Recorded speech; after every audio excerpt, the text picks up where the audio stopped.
दोस्तों सोचो एक सेकंड, तुम्हारी गाड़ी जो तुम रोज चलाते हो वो किसी और देश में कैसे पहुंचती होगी? क्या क्रेन ने उसे उठाया? क्या किसी ने उसे पैक करके भेजा? नहीं, बिल्कुल नहीं। दुनिया की सबसे बड़ी और स्मार्ट शिप्स हैं जिन्हें कहते हैं ro ships, roll on roll off. मतलब गाड़ी खुद चल के शिप के अंदर जाती है और खुद चल के बाहर भी आती है। सुनो, ये कोई फिल्मी बात नहीं है, ये सच में होता है। एक एक शिप में 8000 से ज्यादा गाड़ियां एक साथ ट्रैवल करती हैं, बिना एक भी खरोंच के। इंडिया भी अब इन शिप्स का बड़ा यूजर बनता जा रहा है। सागरमाला प्रोजेक्ट के थ्रू हमारी गवर्नमेंट इन शिप्स को नेशनल वाटरवेज पर भी चला रही है। और सोचने वाली बात यह है कि वह BMW जो दिल्ली की सड़कों पर दिख रही है, या वह JCB मशीन जो आपके गली का रोड तोड़ रही है, दोनों कभी न कभी किसी रो शिप के अंदर से बाहर आए हैं। तो आज हम बात करेंगे पूरे डिटेल में रो शिप क्या होती है, कैसे काम करती है, इसके अंदर क्या होता है और इंडिया में इसकी क्या इंपॉर्टेंस है। वीडियो एंड तक देखना, क्योंकि लास्ट में मैं तुम्हें एक ऐसी चीज बताऊंगा जो शायद तुमने पहले कभी सोचा भी नहीं होगा। वीडियो स्टार्ट करने से पहले सब्सक्राइब कर लो ताकि अगली वीडियो सबसे पहले आप तक पहुंचे। चलो शुरू करते हैं। सबसे पहले मैं तुम्हें बताता हूँ कि ये वो स्पेशल टाइप का शिप होता है जिसमें कोई क्रेन या हैवी लिफ्टिंग इक्विपमेंट नहीं होता। बस एक बड़ी सी रैंप होती है जो सीधा पोर्ट से शिप के अंदर तक जाती है, और गाड़ियाँ, ट्रक्स, बस, ट्रेलर्स, यहाँ तक कि ट्रेन भी खुद चलकर उस रैंप से अंदर चली जाती हैं। समझ लो जैसे एक बहुत बड़ा पार्किंग लॉट जो पानी पर तैर रहा हो। एक नॉर्मल रो शिप में 4000 से 5000 गाड़ियां एक साथ फिट हो सकती हैं, जबकि कुछ शिप्स 8000 तक भी कैरी करती हैं। इसके अंदर मल्टीपल डेक्स होते हैं, बिल्कुल मॉल की पार्किंग की तरह, जहां गाड़ियां एक ऑर्गेनाइज्ड पैटर्न में खड़ी होती हैं और उन्हें रोप्स और क्लैंप्स से टाइटली सिक्योर किया जाता है ताकि सफर के दौरान हिले नहीं। ये डिजाइन इतना एफिशिएंट है कि दुनिया भर के कार मैन्युफैक्चरर्स जैसे टोयोटा, ह्यूंडई और मारुति एक्सपोर्ट के लिए इसी सिस्टम का यूज करते हैं। और ये शिप नॉर्मल कार्गो शिप से बिल्कुल अलग होता है, क्योंकि इसमें कंटेनर्स नहीं बल्कि सीधा व्हील्ड व्हीकल्स ट्रांसपोर्ट किए जाते हैं। अब वो गाड़ी जो फैक्ट्री में बनी वो पोर्ट तक कैसे पहुंची, ये भी एक पूरी कहानी है। जब फैक्ट्री में गाड़ी बन जाती है तो उसे डायरेक्टली रोड पर नहीं डाला जाता, उसे स्पेशल ऑटो रैक ट्रक्स या रेलवे वैगन्स में लोड किया जाता है। सोचो, एक रेलवे ट्रेन में 70 रैक होते हैं और एक ट्रेन अकेली 800 से ज्यादा गाड़ियां एक साथ ले जाती है। पोर्ट पर पहुंचने के बाद हर गाड़ी का पहले एकदम डिटेल में इंस्पेक्शन होता है। मतलब हर स्क्रैच, हर डेंट, हर छोटी सी चीज नोट की जाती है ऑफिशियली। फिर डॉक्यूमेंटेशन होती है, कौन सी गाड़ी कहां जाएगी, उसका वेट कितना है, हाइट कितना है, कौन से डेक पर रखनी है, सब एक प्लान में डिसाइड होता है जिसे कहते हैं स्टोरेज प्लान। गाड़ी का फ्यूल टैंक सिर्फ क्वार्टर यानी 25% तक ही भरा होता है। ये सेफ्टी के लिए होता है ताकि फायर रिस्क ना हो जर्नी में। गाड़ी के अंदर कोई भी पर्सनल सामान नहीं रख सकते, ये रूल स्ट्रिक्ट होता है। टायर्स सही से इन्फ्लेट होने चाहिए, सब लूज पार्ट्स रिमूव या टाइट करने चाहिए। ये सब प्रोसेस पोर्ट टर्मिनल पर होती है, जहां क्वालिफाइड वर्कर्स होते हैं जो हर स्टेप प्रोफेशनली हैंडल करते हैं। तब जाकर गाड़ी रो शिप के अंदर जाने के लिए रेडी होती है। अब वो मोमेंट जो सबसे एक्साइटिंग होता है, लोडिंग। जब शिप पोर्ट पर डॉक करती है तो उसकी स्टर्न यानी पिछली तरफ से एक बड़ी हाइड्रोलिक रैंप निकाली जाती है। ये रैंप इतनी स्ट्रॉन्ग होती है कि 500 टन तक का वेट आराम से उठा सकती है, एकदम सॉलिड। फिर एक टीम होती है जिसे कहते हैं स्टीवेडोर्स। ये वो प्रोफेशनल्स होते हैं जो गाड़ियां ड्राइव करके रैंप से अंदर ले जाते हैं। इन्हें हर गाड़ी की कीज पहले से दे दी जाती है, क्योंकि गाड़ी को खुद चलकर अंदर जाना होता है। रैंप से अंदर जाते ही एक अलग ही दुनिया शुरू होती है।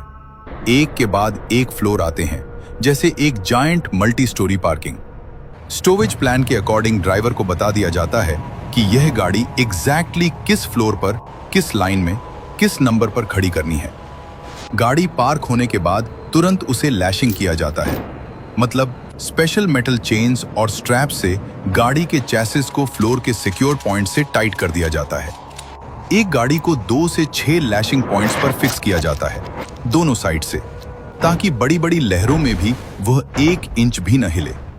ये पूरा लोडिंग प्रोसेस इतना फास्ट होता है कि एक बड़ा रोरो शिप सिर्फ 24 घंटे में फुल्ली लोड हो जाता है, जो कंटेनर शिप्स के कंपैरिजन में बहुत फास्ट है। अब गाड़ी अंदर आ गई, लैशिंग हो गई, अब शिप चलने लगती है। लेकिन जर्नी के दौरान अंदर क्या होता है यह भी बड़ा इंटरेस्टिंग है। जब शिप चल रही होती है तो अंदर का एनवायरनमेंट बिल्कुल कंट्रोल्ड होता है। टेम्परेचर, ह्यूमिडिटी सब मेंटेन किया जाता है ताकि गाड़ियां खराब ना हो। क्रू रेगुलरली डेक्स का राउंड करता है और चेक करता है कि कोई लैशिंग टूट तो नहीं गई, कोई गाड़ी शिफ्ट तो नहीं हुई। शिप के अंदर बड़े बड़े वेव्स आते हैं तो स्टेबिलिटी बहुत इंपॉर्टेंट होती है, इसलिए गाड़ियां एक कैलकुलेटेड पैटर्न में लोड की जाती हैं ताकि शिप का बैलेंस परफेक्ट रहे। शिप के नेविगेशन सिस्टम, इंजन और स्टेबिलिटी कंप्यूटर्स सब मिलके काम करते हैं। वेदर चेंज होता है तो कैप्टन अकॉर्डिंगली रूट एडजस्ट करता है। एक रोरो शिप की एवरेज स्पीड होती है 18 से 20 नॉट्स, जो काफी फास्ट होती है समंदर के हिसाब से। अलग अलग रूट्स की टाइमिंग्स होती हैं। इंडिया से जापान का रूट रफली 15 से 20 दिन का होता है। इंडिया से यूरोप का रूट 25 से 30 दिन का हो सकता है। रात को भी क्रू वॉच ड्यूटी करता है। 24 घंटे 7 दिन मॉनिटरिंग होती है। अंदर गाड़ियां बिल्कुल सेफ होती हैं क्योंकि उनके इंजन्स बंद होते हैं, सिर्फ लेशिंग से सिक्योर होती हैं। ये जर्नी का वह फेज है जब सब कुछ बहुत सिस्टमैटिक और पीसफुल होता है। बस पानी और शिप की आवाज होती है। जब शिप डेस्टिनेशन पोर्ट पर पहुंचती है तब शुरू होता है एक और एक्साइटिंग प्रोसेस, अनलोडिंग यानी रोल ऑफ। पहले शिप सेफली डॉक करती है, रैंप फिर से बाहर निकलता है। बिल्कुल वही प्रोसेस उल्टी डायरेक्शन में। सबसे पहले लैशिंग हटाई जाती है, केयरफुली, सिस्टमैटिकली। एक एक गाड़ी की चेन्स और स्ट्रैप्स खोली जाती हैं। फिर स्टोरेज प्लान के अकॉर्डिंग एक सीक्वेंस फॉलो किया जाता है। मतलब कौन सी गाड़ी पहले निकलेगी ये पहले से डिसाइड होता है।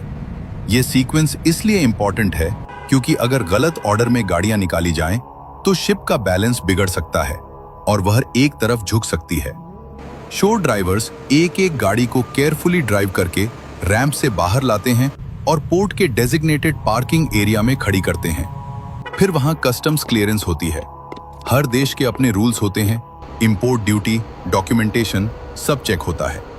कस्टम्स क्लियर होने के बाद गाड़ियां अपने बायर्स या डीलर्स के पास पहुंचाई जाती हैं। दोस्तों, पूरा अनलोडिंग प्रोसेस भी काफी फास्ट होता है। एक शिप 12 से 24 घंटे में फुल्ली अनलोड हो जाती है। इंडिया में मुंबई, चेन्नई, नहावा शेवा जैसे पोर्ट्स पर यह प्रोसेस रेगुलरली होती है। तो तुमने जो नई कार खरीदी है डीलरशिप से, वह इसी प्रोसेस से गुजरकर तुम्हारे हाथ में आई है। अब बात करते हैं, सभी रोरो शिप्स एक जैसी नहीं होती।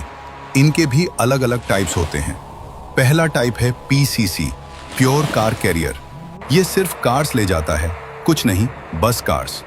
दूसरा टाइप है PCTC, pure car and truck carrier. ये कार्स के साथ ट्रक्स और हैवी व्हीकल्स भी कैरी करता है। तीसरा टाइप है कॉन्ड्रो शिप। ये हाइब्रिड होती है, कंटेनर्स भी कैरी करती है और व्हील्ड व्हीकल्स भी, एक साथ दोनों काम। चौथा टाइप है रो पैक्स शिप। ये बहुत खास होती है। इसमें व्हीकल्स भी होते हैं और पैसेंजर्स भी ट्रैवल कर सकते हैं, जैसे एक फेरी लेकिन बड़ा वाला। इंडिया में अब रो पैक्स बहुत पॉपुलर हो रहा है।